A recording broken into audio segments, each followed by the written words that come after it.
जैसे लगता था मैं कुछ बहुत बड़ा देख रही हूँ। बहुत बार ऐसे होता है 3 बजे कोई गेट नॉक करता है या 4 बजे गेट नॉक करते हैं और वो शालिग्राम जी देते हैं और चले जाते हैं। ये बिल्कुल साक्षात लीला है जो आज भी जब मुझे याद आती है तो मेरे रोंगटे खड़े हो जाते हैं। जिनके बचने की कोई उम्मीद नहीं थी वो 5 दिन में एकदम स्वस्थ होके घर आ गए। ये लड्डू गोपाल जी एक माता जी ने दिए थे मुझे। उसके बाद मेरे पास नील माधव जी आए। नील माधव जी आए तो उन्होंने मेरा पूरा जीवन ही परिवर्तित कर दिया। मैं वहाँ लेटी हुई थी अपने बेड पे, एकदम शॉक्ड हो गई कि ये कैसे संभव है। महाप्रभु का कंबल क्यों उठाऊंगी मैं? अगर मुझे ठंड लगेगी तो मैं अपना ही उठाऊंगी ना, और इनका तो छोटा सा है, मेरे ऊपर तो पूरा आएगा भी नहीं। फिर भी मैं ऐसे करके सो रही थी और कंबल मेरे ऊपर ओढ़ा हुआ था। ठाकुर जी आपका बहुत ध्यान रखते हैं। बहुत बहुत कि हे ठाकुर जी मेरा आज ट्यूशन जाने का मन नहीं कर रहा, तो उधर से विदिन 1 मिनट 2 मिनट्स कॉल आ जाती है कि मैम आज हमने कहीं जाना है, आप ट्यूशन मत आइए। मैं एकदम खुश हो जाती हूँ कि महाप्रभु आप इतनी सुनते हो। मतलब मैंने तो हल्का सा वैसे ही कहा था, मेरे वैसे को भी आप साक्षात कर देते हो। राधे राधे। मैं हूँ सौरभ। कहते हैं भगत के बस में भगवान होते हैं और भक्तों के साथ भगवान लीला भी करते हैं। हमारे साथ एक भक्त हैं, आइए आपको मिलवाते हैं। राधे राधे। राधे राधे भैया। क्या शुभ नाम है आपका? नंदनी, मेरा नाम कार्शनी नंदनी है। आपका शरीर की अगर बात करें तो कहाँ का है? मैं वैसे पंजाब से हूँ, जन्म मेरा पंजाब से है और श्री गुरुदेव की कृपा से मैं वृंदावन में 13 साल से रह रही हूँ। पंजाब में आप अगर शिक्षा की बात करें तो क्या शिक्षा ग्रहण किया आपने? मैंने डबल पोस्ट ग्रेजुएशन किया है और मेरे माता पिता चाहते थे कि मैं किसी अच्छी पोस्ट पे कोई वर्क करूं, लेकिन उस टाइम इतनी सुविधा मेरे पास वहाँ थी नहीं, तो फिर मेरी स्टडी रोक दी गई। तो मैं पोस्ट ग्रेजुएशन कर पाई।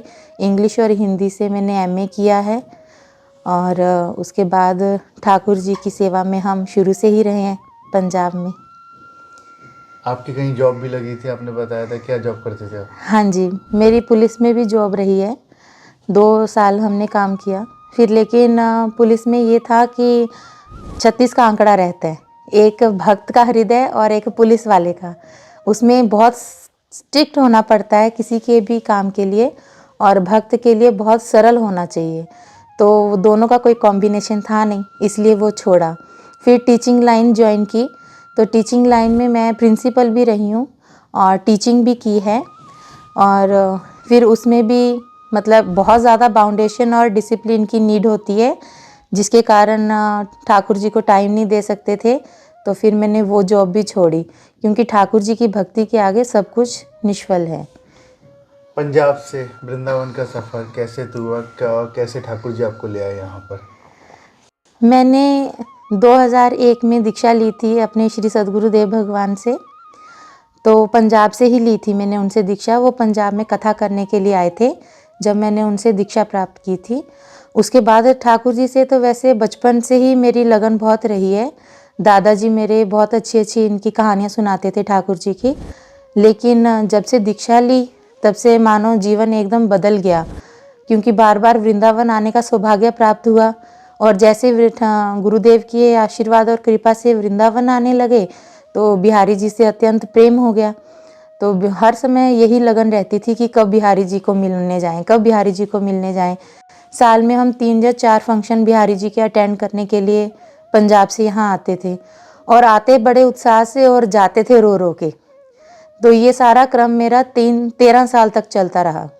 13 साल में ये स्थिति हो गई थी कि अब वृंदावन बिना रहा नहीं जा रहा।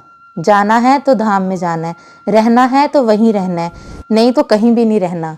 माता पिता ने बहुत प्रयास किया शादी कर दी जाए और नई गृहस्थ जीवन अपनाना चाहिए, लेकिन उस तरफ कोई रुझान नहीं था। तो इसलिए श्रीधाम वृंदावन आने की फर्स्ट प्रायोरिटी थी। गुरुदेव से भी बहुत बार पूछा, उन्होंने हमेशा यही कहा कि ठाकुर जी जो चाहेंगे वही होगा। तो धीरे धीरे गुरुदेव की कृपा और भगवान के नाम जप की कृपा से मुझे श्रीधाम वृंदावन आने का सौभाग्य प्राप्त हुआ। ठाकुर जी का मंदिर, जगन्नाथ जी हैं, शालिग्राम जी हैं, ये सेवा कब से शुरू हुई है, कहाँ से आए? देखिए, यहाँ पर जितने भी ठाकुर जी विराजमान हैं, किसी को भी मैं मार्केट से बाय करके नहीं लेके आई। क्योंकि मेरा मन है कि भगवान को खरीदा नहीं जा सकता। यही भावना को लेकर मैं कभी बाज़ार से कुछ भी खरीदने के लिए नहीं गई। यहाँ पर जब मैं आई थी तो मेरे पास केवल एक राधा कृष्ण जी का चित्रपट था, जिनको मैं अपना सर्वस्व मान के पूजा करती थी। किंतु फिर सबसे पहले मेरे पास आए थे ये लड्डू गोपाल जी।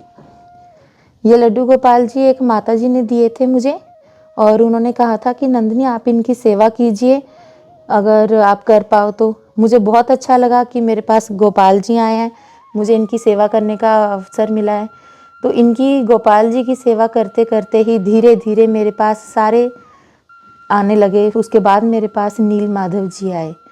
नील माधव जी आए तो उन्होंने मेरा पूरा जीवन ही परिवर्तित कर दिया। तो नील माधव जी से, जगन्नाथ जी से इतना प्रेम हो गया, इतना प्रेम हो गया कि हर तरफ हर जगह मुझे जगन्नाथ जी दिखाई देते हैं। उन्हीं के बारे में बात करना अच्छा लगता है, उनके बारे में लिखना अच्छा लगता है, उनके बारे में सारा बताना अच्छा लगता है, उनके धाम जाना अच्छा लगता है। फिर धीरे धीरे पूरी धाम जाने लगे। अच्छा, पूरी धाम जाने लगे। हाँ जी। ये फिर आपके पास आपने खरीदे नहीं तो कैसे आपके पास आए ये एक भक्त लेके आए जिनको हम जानते नहीं थे। एक बड़ा बैग जो था, मुझे नहीं पता था उसमें क्या है, उन्होंने यहाँ रख दिया। तो मैंने उनसे पूछा कि ये वाले बैग क्यों यहाँ रखा है, ये भी पीछे रख दीजिए। तो उन्होंने कहा कि हम आपके लिए इसमें कुछ लेकर आए हैं। तो मैं बहुत खुश हुई। मैंने बिना उनके कुछ कहे मैंने कहा लाइए, दीजिए, प्रसाद दीजिए, मुझे पता है आप प्रसाद लेके आए हो। तो उन्होंने कहा हम प्रसाद नहीं लेके आए, हम इससे भी बढ़कर कुछ अच्छा लेके आए हैं आपके लिए। मैंने कहा महाप्रसाद का अर्थ है महाप्रभु श्री जगन्नाथ जी, तो उनसे बढ़कर तो अच्छा कुछ हो ही नहीं सकता। कह रहे आप बैग खोल के देखिए, आपको बहुत अच्छा लगेगा। तो जैसे मैंने उनका वो बैग खोला, उसमें श्री महाप्रभु जगन्नाथ जी, जो नील माधव जी हैं, और मेरे सुभद्रा जी और दाऊ भैया और सुदर्शन जी विराजमान थे। सुदर्शन जी विराजमान थे उसमें। तो बहुत ही आश्चर्यचकित हुई मैं देखकर। पहली बार मैंने जीवन में देखा कि भगवान जगन्नाथ जी का इतना छोटा स्वरूप भी होता है, क्योंकि मैंने जगन्नाथपुरी में हमेशा उनका बहुत विशाल स्वरूप देखा है। प्रथम बार मैं ये देखा, और मैं ये एक क्षण के लिए ये भूल गई कि उन्होंने मुझे ये कहा है कि ये आपके लिए हैं। मैंने सोचा जैसे लोग डलिया में अपने गोपाल जी को लेके जाते हैं, ऐसे वो भी अपने ठाकुर जी को लेके आए हैं। मैंने कहा माता जी आपके जगन्नाथ जी तो बहुत ही ज़्यादा प्यारे हैं, बहुत ही प्यारे हैं। बहुत मन भावुक हुआ देखकर। मैंने कहा मन कर रहा है कि इनको उठा के इनको बहुत ज़्यादा प्यार करने का। तो वो कह रहे हम ये आप ही के लिए लेके आए हैं। मैंने कहा आप मेरे लिए लेके आए हो? जैसे यकीन नहीं हो रहा था। बहुत ज़्यादा रोना आया, बहुत, कि इतना मेरा सौभाग्य कि मैं प्रभु से इतनी प्रार्थना कर रही हूँ कि प्रभु मुझे श्री जगन्नाथपुरी बुला लीजिए, बुला लीजिए। किंतु वो इतनी उन्होंने कृपा करी कि अगर नंदिनी नहीं आ सकती है श्री जगन्नाथपुरी धाम, तो हम ही उनको ले आते हैं। इतना मन भावुक कर दिया भगवान ने, मेरे लिए स्वयं चल के आ गए। आप ये सोचिए कि उस समय कोई भी गाड़ी नहीं चल रही थी, कोई बस ट्रेन कुछ भी नहीं चल रहा था, सब क्लोज्ड था, और लॉन्ग रूट्स की तो सारी ट्रेन्स बंद थी। फिर भी वो जगन्नाथपुरी से 2 दिन का रास्ता तय करके वृंदावन कैसे आए? ये सिर्फ एक ठाकुर जी की लीला है, क्योंकि उन्होंने मेरे पास आना था, इसलिए उन्होंने उन भक्तों को माध्यम बनाया। आज वो भक्त कहाँ है मुझे नहीं पता, उनका कांटेक्ट मुझे नहीं पता, लेकिन मात्र एक लॉकडाउन में मेरी एक संकल्प कि मैं श्रीधाम जगन्नाथपुरी जाना ही जाना है, और वो संकल्प टूट रहा था। इस संकल्प को पूरा करने के लिए मेरे महाप्रभु श्रीधाम वृंदावन स्वयं चल के आ गए। लीला भी बहुत करते होंगे ये तो। बहुत लीला करते हैं, बहुत लीला। इनकी लीला अब इनका 22 मार्च को इनका जन्म उत्सव आने वाला है, तब ये 6 वर्ष के हो जाएंगे। अगर हम इनकी हर एक लीला का वर्णन करें तो 6 वर्ष ही लग जाएंगे, क्योंकि ऐसा कोई दिन नहीं जाता जिस दिन ये लीला नहीं करते। लेकिन एक विशेष लीला है कि इन्होंने मुझे एक वृंदावन में बांके बिहारी मंदिर के श्री ब्रिजेश गोस्वामी जी हैं, जिन्होंने मुझे प्रश्न किया था कि तुम हर समय नंदिनी जगन्नाथ जी करते हो। अच्छा, तो आज मैं आपसे एक प्रश्न पूछता हूँ कि आप ये बताइए कि जगन्नाथ जी का ऐसा स्वरूप क्यों है, उनके हाथ पैर क्यों नहीं है, उनकी आंखें बड़ी बड़ी क्यों हैं? तो मेरे पास कोई भी रिप्लाई नहीं था, क्योंकि मैं इनके बारे में जानती ही नहीं थी, और मुझे इनके इसी स्वरूप से ऐसे ही प्रेम था।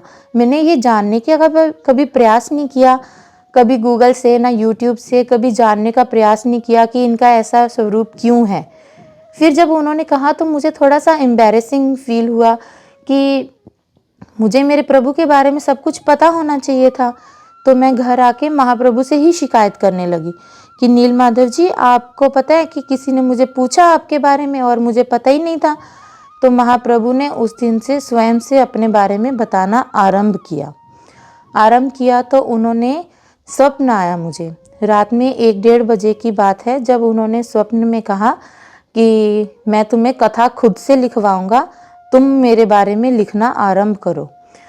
मैं रात रात में जाग के कथा लिखती थी, जैसे लगता था मैं कुछ बहुत बड़ा देख रही हूँ, उसी में से मुझे कुछ समझ में आ रहा है इनके बारे में लिखना।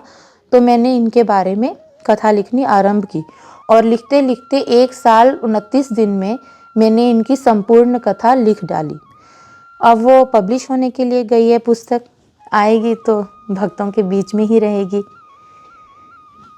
और आप जैसे बता रही थी, कोई भक्त आपके यहाँ आता है, गेट को नॉक करता है, आपको ठाकुर जी दे जाता है। हाँ जी, वो ये शालिग्राम भगवान जी की लीला है। ये जितने भी शालिग्राम भगवान हैं ये मुक्तिनाथ से आए हैं। इनमें से जितने भी शालिग्राम भगवान हैं कोई भी मार्केट से बाय किए हुए नहीं है, ये ओरिजिनल शालिग्राम है, यहाँ से इनका उद्गम होता है।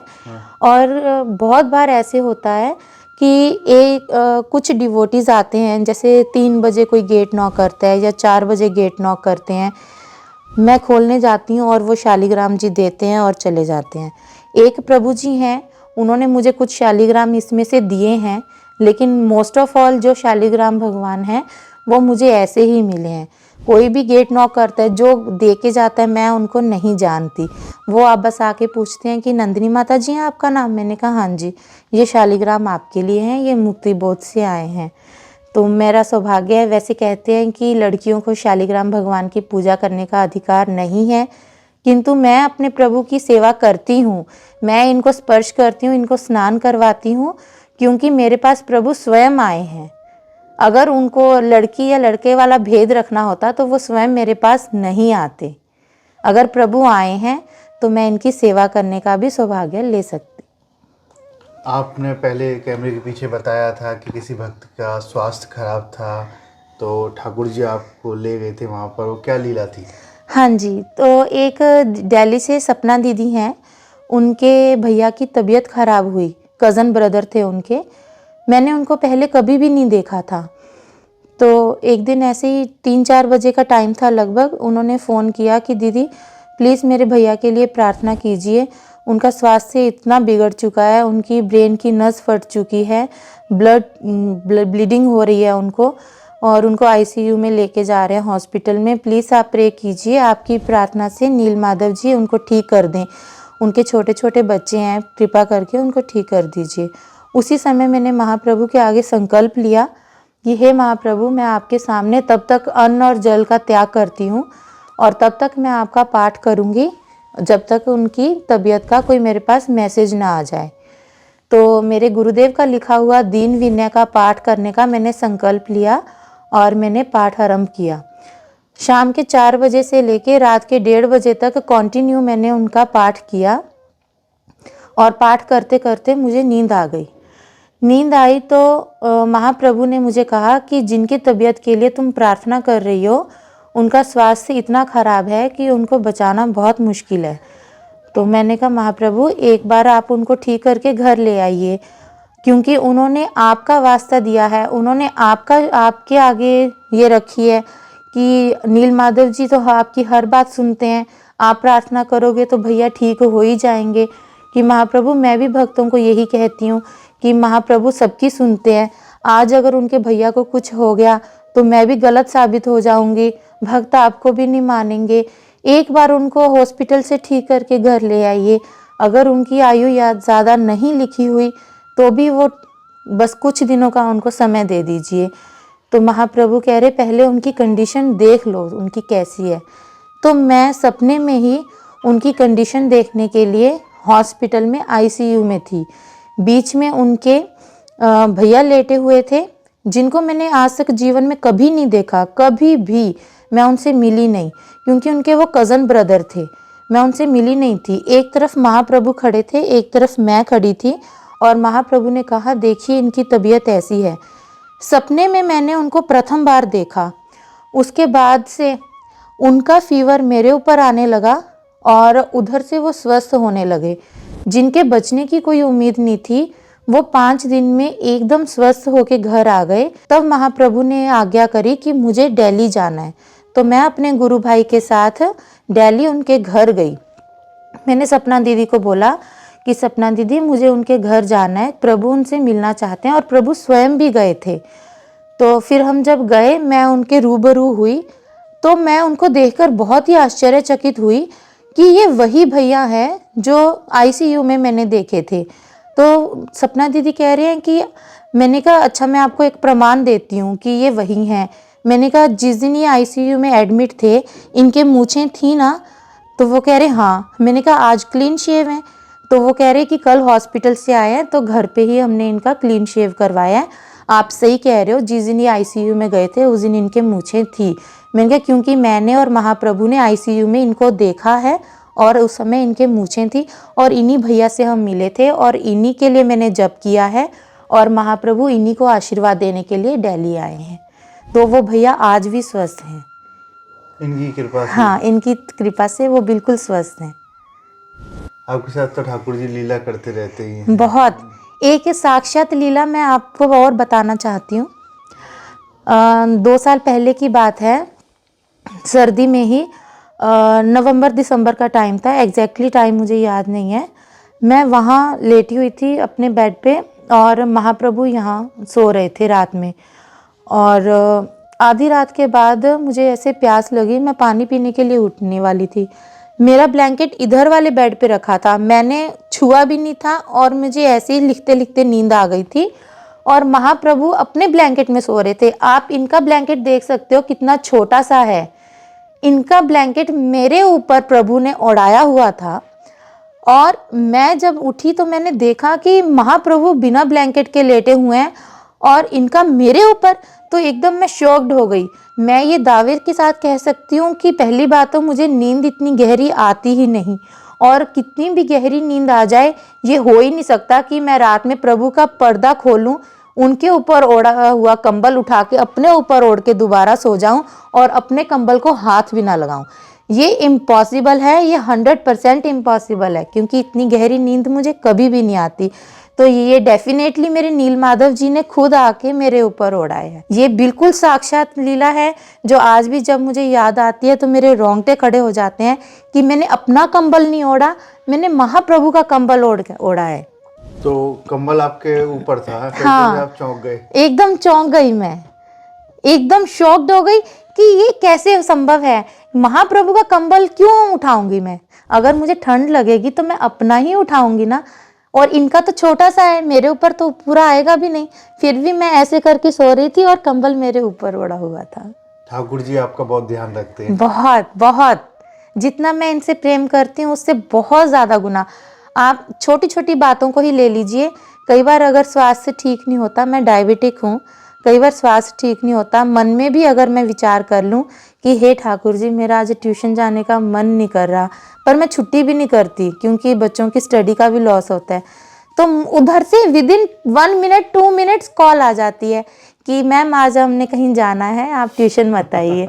मैं एकदम खुश हो जाती हूँ कि महाप्रभु आप इतनी सुनते हो, मतलब मैंने तो हल्का सा वैसे ही कहा था, मेरे वैसे ही को भी आप साक्षात कर देते हो। आप ट्यूशन पढ़ाती हैं? जी जी, मैं अपना जीवन निर्वाह करने के लिए ट्यूशन करती हूँ, और मेरी अब हार्दिक इच्छा है कि मैं अपने प्रभु का मंदिर बनाना चाहती हूँ, क्योंकि जैसे हर एक माता पिता अपनी संतान के लिए एक घर, एक व्यापार उनके लिए खड़ा करते हैं। बेशक बच्चे अपने भाग्य से कुछ भी बना सकते हैं, लेकिन एक पिता अपनी जिम्मेवारी समझते हुए अपने बच्चों के लिए सब कुछ बनाते हैं। वैसे मैं भी चाहती हूँ कि मैं अपने शरीर के रहते रहते अपने प्रभु के लिए एक ऐसा स्थान बना दूँ, यहाँ ये राजकुमारों की तरह रहें, इनको किसी के किराए ना भरने पड़े। कहाँ से बच्चे आपको के पास पढ़ने के लिए आते हैं? ठाकुर जी की कृपा से ब्रजवासी बच्चे आते हैं मेरे पास पढ़ने, किंतु विशेष बात तो ये हो गई है कि अब भांडीर वन से आ रहे हैं, जो यहाँ से कम 40-45 मिनट का रास्ता है। वहाँ से छोटे छोटे बच्चे आ रहे हैं, ना सर्दी गर्मी देखते हुए ना बारिश देखते हुए उनके पिताजी छोड़ के जा रहे हैं, लेके जा रहे हैं। राधा कुंड से भी 2 बच्चे आने शुरू हुए हैं। तो बाकी ब्रजवासी तो सारे वृंदावन के बच्चे हैं ही हैं। इन्हीं ब्रजवासियों की कृपा से शायद ठाकुर जी मेरे ऊपर ज़्यादा प्रसन्न हुए हैं। राधे राधे। राधे राधे भैया। देखिए, अब तक हमारे साथ रही जो भक्त जिन्होंने बताई ठाकुर जी की लीला, ठाकुर जी इनके साथ हमेशा लीला करते हैं। कह रही थी कि 13 वर्ष पहले वृंदावन आई, ठाकुर जी ने उन्हें बुलाया और ठाकुर जी इनके पास स्वयं यहाँ पर सेवा के लिए आए। राधे राधे। राधे राधे।